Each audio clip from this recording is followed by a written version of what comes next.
Doğrudur hocam. Şimdi burada bir kardeşimiz yazmış ki salak mı asker Allah Allah nidalarıyla falan filan. Bak kardeşim. Mənim əmim oğlu Daşaltı əməliyyatında biz Müşfiq Məmmədov şəhid oldu. Əmim oğlu da Nazim Müşfiq xalam oldu. Nazim də əmim oldu. Nazim də bir əlini itirdi. 92-ci ildə Daşaltı əməliyyatından yaralı çıxdı.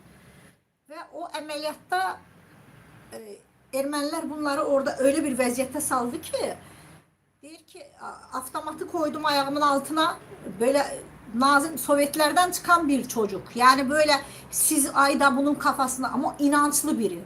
Ve deyir dedim ki Allah'ım bunların eline esir düşmeyeyim, özümü vururum. Deyir ayağımın altına koyup avtomatı çekmek isteyerken sanki bir el avtomatı ayağımın altından aldı, attı dereye, aşağıya gitti. Deyir o sese giderken gördüm ki aşağı bu taraftan konuşa konuşa gelirler. Deyir tam deyir bana yaklaşanda bir